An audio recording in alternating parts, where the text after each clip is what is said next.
My name is Bryce, and I'm a dreamer. Both waking and sleeping, my rich and vivid imagination has been keeping life interesting since I was very little. So I'm going to share those dreams with you, and I'd love for you to share your dreams with me. Let's do this together in a little place that I like to call Somewhere in Dreamworld.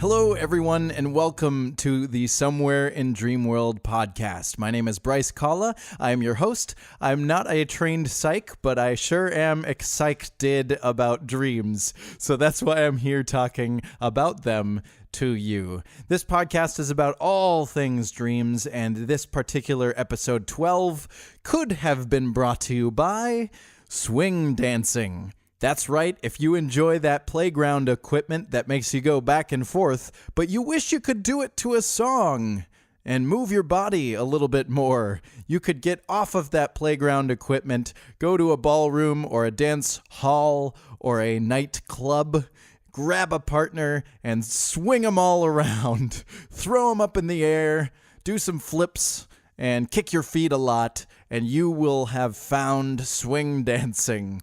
So if you're in the mood for that kind of thing, swing dancing is for you. Anywho, this episode is going to contain a listener question or a listener dream submission, a little bit of a deep conversation, and then of course we'll end it off with a brand new song. So stick around for that. But first, some news. This is the Midnight Notion podcast after all, so I must keep you up to date on all things Midnight Notion.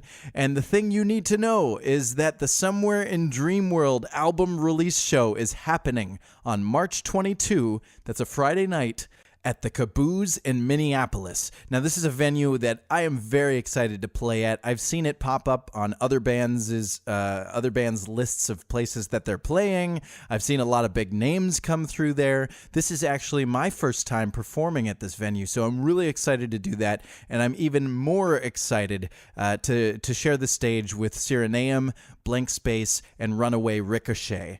So the Caboose in Minneapolis, March 22, the doors are at 7, the show is at 8, it's only $10, and you get 4 amazing bands. We'll all be done by about 10 or 11 p.m., so it's a nice early night for those of you who prefer to get into Dreamworld a lot faster, which is both the thing you'll be seeing and the thing you could do after you go home and fall asleep. Ironic. And then you could listen to the podcast. So Dreamworld is all around us. You just didn't know it until now. So please come to the CD release show, the album release show, whatever you want to call it. We will have physical copies of the brand new CD. We will have download cards available for those of you who don't have anywhere to put a CD. And we'll have the old record, and we'll also have all kinds of fun. So obviously, as a band, we will always accept any tips or any money for merchandise. But what I want more than anything from you is to have a good conversation. So come out, enjoy the music, sing along, and talk to me after the show. Tell me you're a listener to the podcast, and I'll give you a big old high five, or heck, if you want it, I'll even give you a hug. I'm a hugger, so I'm happy to give those away for free. All right. I think it's time to get into Dreamworld right now, the podcast version. It's time to go to sleep.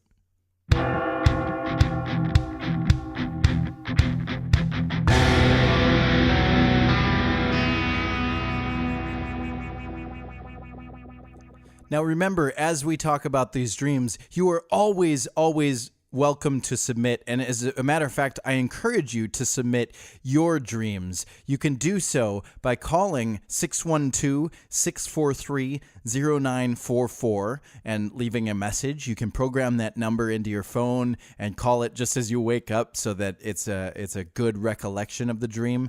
Or you can email your dreams in to podcast@midnightnotion.com. This dream comes from an anonymous listener, so whoever you are, I hope that you finally get to hear this dream quite a while later. This was submitted quite a long time ago. Admittedly, I've let these stack up, and I'm saving some of them for the right time, and I feel like this is the right episode for this dream. So here we go, a dream from Anonymous. Anonymous says, I've found myself having a recurring, frustrating dream that is fairly mundane, but includes my deceased father. I don't know I'm dreaming in the dream, but my dad is there, and I know he died. Awake, this makes absolutely zero sense. In the dream, I'm aware that my father has died, but he's living, and I tell myself he didn't actually die. He just came very close. I think the most recent one, it was established that he came back from the dead, and it was really no big deal. It's never a dream where I'm thinking, oh my God, Dad, I've missed you, let's catch up. It's more, I'm doing some stupid thing, and my dad is there in the foreground as he always was in real life, more as an observer. It's frustrating because although I'm not religious, I do feel that dreams are the only place you can really visit someone who has died, or them visiting you. And I've had experiences where I dream of someone I haven't seen in a long time, and when I Google their name, they've died. I do not believe in ghosts either, but this has been weighing on me. Wow. Thank you, Anonymous, for writing in that dream. It sounds like a heavy topic, and I believe that anytime death comes up, it is a heavy topic. I mean, I think we can all agree that there's this general thing about society where we're all kind of afraid to talk about death, despite the fact that, let's just be real here, it is something that all of us do. Unfortunately, there's no immortality that we know of in the human spirit or the human body. We don't have access to that sort of technology or healthcare, or just we haven't evolved to be able to do that anyone knows of anyway. So unfortunately, death is something that happens to everyone. Now, I can speak openly about death, and that's why I'm doing it here. Because I've lost a lot of people in my life, a lot of very close people, relatives, friends. I've been to maybe too many funerals, and although they're very sad and I miss those people very much, it gives you a different perspective on life. It really makes you think every single day is worth a whole lot more than maybe we take for granted. I know that I've found myself as I've grown up, as I feel like I've been hardened by the amount of funerals and by the amount of loss, in a way that there are simple things in life that go wrong that don't bother me anymore, because I guess I've just kind of recognized my place in the universe. I'm this small little speck in the grand universe, and really our time is so short that it's more important to me to have positive connections, positive conversations, and to be remembered fondly enough that, hey, maybe when I die, I'll show up in somebody else's dream. It's just how I feel. Life is short. Life is sweet. Make the best of it, and hopefully all will be well. As for Anonymous's dream, I want you to know that this is a very, very common dream. Actually, there are a lot of people who dream of the deceased, and there is a lot of times this confusion, like, wait, I thought you had died, or you've come back from the dead? That's kind of strange. And sometimes it's just like yours was, where they're just kind of there. But a lot of people have that belief that that Dreamworld is where we go, that we can actually communicate with those who've left this world. And look, I'm not religious, I'm not spiritual, and so my personal beliefs lean more towards the science of sleep. We know that when we're in the REM state, which is where most dreaming occurs, again, I say this over and over on the podcast, but when you're in that REM state, your prefrontal cortex is off. That's the part of your brain that processes logic, which is why a lot of our dreams are nonsensical. They don't, like, why is this happening? Why does this bird have the ability to talk? And why is it wearing a toupee? It doesn't make any sense, but ultimately, without that logic station of your brain, you're left with emotions, memories, feelings, and just habits in your life. So they all kind of mesh together and form what we know as dreams.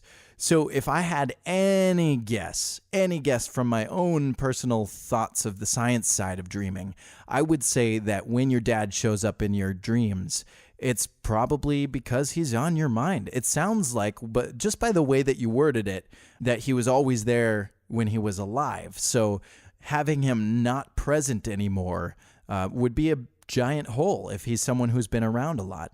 And again, I think I've mentioned it in this podcast before, but I don't have a very close relationship with my dad.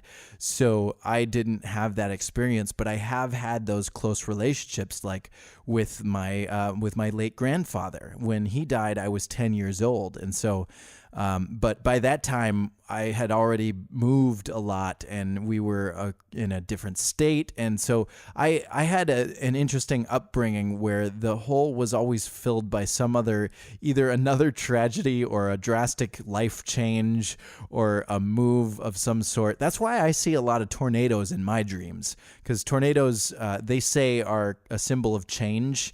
And I've had a lot of life changes. So I see a lot of tornadoes, but no dead people for me, or no deceased people. If we look to my influence for this podcast, Dr. Charles McPhee, the late Charles McPhee, he was like a leading researcher on dreams and stuff. And I looked up his website, dreamdoctor.com. And on there, he says death is a symbol of change. So maybe I should see more death than tornadoes, or maybe equally. I don't know. But he says that's what death means. But seeing the deceased is typically a desire to contact them, or maybe you're looking for some emotional resolution. And I could definitely see that being the case. And again, when we're dreaming, it's a collection of memories and thoughts and just things that come to mind. You could have been in a conversation with someone about something your dad did once, and then 3 weeks later, he shows up in the dream. Brains are weird like that. They're so strange. So who knows if it's an actual contact? Hey, that'd be pretty cool. I'd be pretty sad to know that none of the people that I loved are contacting me, but maybe they think I'm doing all right. If it is the case, then how exciting. If it isn't the case, also, how exciting.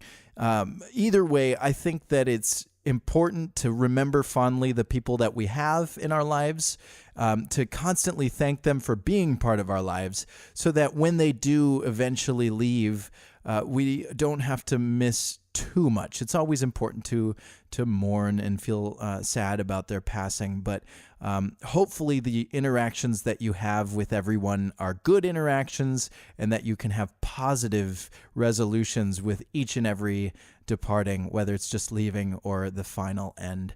Wow, this is getting dark and sad, but I guess that's just the mood of today. I would like to know if any of the rest of you have had dreams of the deceased. Have you seen someone, your loved one, come back from the dead? Do you believe in the spiritual connection? Or are you like Anonymous and you can actually predict when someone's going to die? You forget about someone, you dream about them, and then Google their name and they show up. It's quite the power, if it is a power. So if you have any of those experiences, I would love to know about them. Leave a review or a comment and tell me about your experience. And hey, I'll read it on the show. And of course, thank you, Anonymous, for that dream. Now, there is something else that's been weighing on my mind that's kind of similar. This isn't aligned to anything. It's just how my brain works. I had an idea, I started thinking on a thing, and I want to talk more about it. And that is what potentially happens to your brain when you're in a long sleep. I don't mean like you slept 12 hours. I mean, what about the folks who find themselves in a coma, or even longer than a coma, like a super coma? I don't know if there's a term for that, but let me explain. I saw a video recently, a girl who was making a series of YouTube videos. She was in a coma for, I want to say, a week. It could have been 2 weeks. It was an extended period of time. And she said she was having vivid dreams of Alaska and going into this cool atmosphere and seeing the mountains and feeling the breeze. And it turned out that while she was in the hospital bed, they were icing her a lot. They were putting a lot of ice packs on her body, and her brain was translating that into her dream. And then because of the way our bodies work, you can't just lay. I mean, if you're in a coma, they don't want you to just lay in the same position. They have to turn you and make so that your body doesn't get, just like stiff in one position. So they actually had a bed that would flip back and kind of put her feet in the air and her head down. And she was having this dream of being in a hammock, and it was like swinging around, and she was losing her balance. And it turns out it was the flipping of the bed. So I mean, it's, again, incredible what our brains do. But what about the folks who go even further? There was a story about someone who was in a coma for, I believe, around 20 years. This person was something like 18 and fell into a coma due to some accident and came out of it 20 years later. I can't even imagine what kind of things that does to your brain. And now the special was really endearing. She eventually was able to sing happy birthday to her father, and that's pretty touching that we can survive such traumatic things like that. But what I'm so curious about is what kind of dreams come from that situation when your brain is just off for that long and you've lost all contact with those you love and know. And I mean, I guess you have that interaction in that some people have said they can hear people in the room, they can hear the conversations, and they translate to the dream world into fantastic dreams that somehow have something to do with whatever the doctor is saying and doing. So that's always interesting. But we're going to take this thought experiment to the next level. Oh, yeah. And talk about a little thing called cryonics. That's right. If any of you have heard of cryonics, you're one step ahead. I just learned that cryonics is separate from cryogenics. You can be cryogenically frozen, but freezing human bodies is called cryonics. Cryogenics is actually just working with very, very cold temperatures, but the specific freezing of humans is cryonics. And I have had, since I was very young, this fascination, I'm going to say middle school, this fascination with a hypothetical situation. I'm going to explain the situation to you, and then I want you to know what you think would happen. So, hypothetically speaking, Bob is the character. There's the character of our story. Bob decides that when he passes, he wants his body cryogenically frozen. He meets with some cryonics expert and he asks to have his body frozen. The reason people do this is because they believe sometime in the distant future, we will have the technology, the capability to thaw these frozen bodies and put the cells back together that make up their bodies and basically reanimate these corpses. So the belief is that they're not actually corpses, they're just corpses by today's standards, and that maybe someday in the future, there's a medicine that can bring them back around. So let's say Bob believes that someday there will be some technology that can bring his brain back to life far after his clinical death by today's standards. So Bob does pass away. Bob is cryogenically frozen. And here's where we get real hypothetical. Let's say there's an afterworld. Bob's spirit leaves his body and goes to the afterworld. And then hypothetically even further, let's say that reincarnation is a thing. So his body has left, or his soul has left his body, has been reincarnated, and is now Joe. So several years have passed, and Joe grows up. Joe is enjoying life, and all of a sudden, technology comes around where they can finally thaw cryogenically frozen bodies. So they do that with Bob's body. So when they thaw Bob and they bring Bob back, what happens to Joe? Or what happens to Bob? Does Joe fall over and his spirit returns to Bob's body? Does Joe split in half and now they're like soulmates? Like literally? And they are they drawn towards each other? Does Joe continue being Joe and Bob is now just a zombie? I don't know. It's all hypothetical, but it's an interesting thought experiment. And I'm even more interested what kind of dreams comes from someone who's been frozen for 100 years and then reanimated.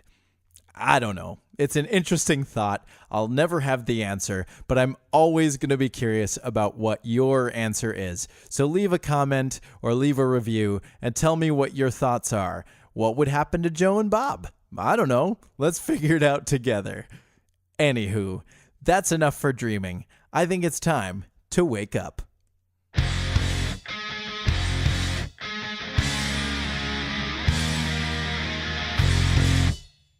Now remember, this is the podcast about all things dreams. So if you have a waking dream, something you'd really like to achieve in your life, feel free to share that as well. The contact information is the same, podcast@midnightnotion.com, or phone it in at 612-643-0944.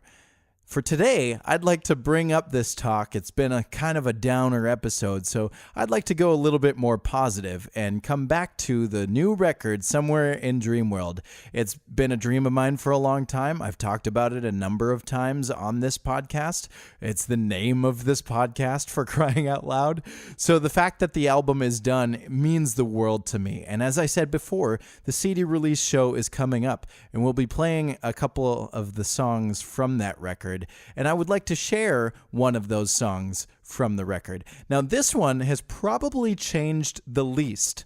In the last episode, I showed you the before and after. This song has been pretty much the same all the way through, so I don't have to go too much into the before. I would like you to just hear the after. So without further ado, here is We've Come So Far. Enjoy.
And there it is. We've come so far. The song, the track from Somewhere in Dreamworld, track number 9 on the record. That is 11 tracks long, and I hope you enjoyed it. I really enjoyed the song, enough so to put it on the record. Who would have thought? So this song, let's talk a little bit about it. We've come so far. A lot of people have asked me, what does it mean? I think anybody who has ever written a song has been asked what it means. But it certainly, at first glance, might look like a song about a relationship that's going well. But this one, actually, it is a relationship, but it's about me and my music. It's really important to me, music, and there's been a lot of trials and tribulations along the way that has made it really difficult for me to put out the music that I really want to put out. A lot of that being a solo artist and not having a band until very recently. And there's been a number of other hiccups along the way, but basically, through it all, no matter what's happened in my life, music has always been there for me. There is one little bit in there where I say the line, "We got through stormy weather," and it's sort of an inside joke that I'm now going to release from being inside to becoming a publicly known joke. But stormy weather is a reference to what the band's name was before Midnight Notion. When I first said, hey, I'm going solo, and I broke away from the band that I was in high school, my first idea was that I would be called OMD Man, which is an acronym for Obsessive Music Dependency. And I thought it was pretty cool. But then somebody informed me of the band Orchestral Moves in the Dark, which, to be fair, I feel like my name was better, but I couldn't go with it nonetheless because it was taken. OMD was already something, a band that people knew. So then I switched it to OFM, and then I found, which was Obsession for Music, and then I found out about One Fine Morning. So I kept having troubles, flipped through a dictionary, and I landed on, I made up this type of weather that I called airport weather. And so I went with airport weather for the name of the band. And for some reason, people let me keep that for years. It was like 2 or 3 years that I was airport weather before finally I went, okay, this sounds like a folk project, not a rock band. So I changed it to what it is today in 2008, and I'm never going back to airport weather. But I'll get through the stormy weather any day because music always helps me get through. Anywho, that's the end of the episode, which could have been brought to you by Swing Dancing. Remember, you can submit your dreams at podcast@midnightnotion.com or phone them in at 612-643-0944. I'd love to hear what you think of the Cryonics situation, or if you've seen someone who's been deceased in your dreams. I'd also love to see you at the show on March 22nd, and I'll be with you again on the podcast next month on the 12th. Until then, I've been Bryce Kalal. You've been awesome, and I hope that you sleep well, dream well, and be well.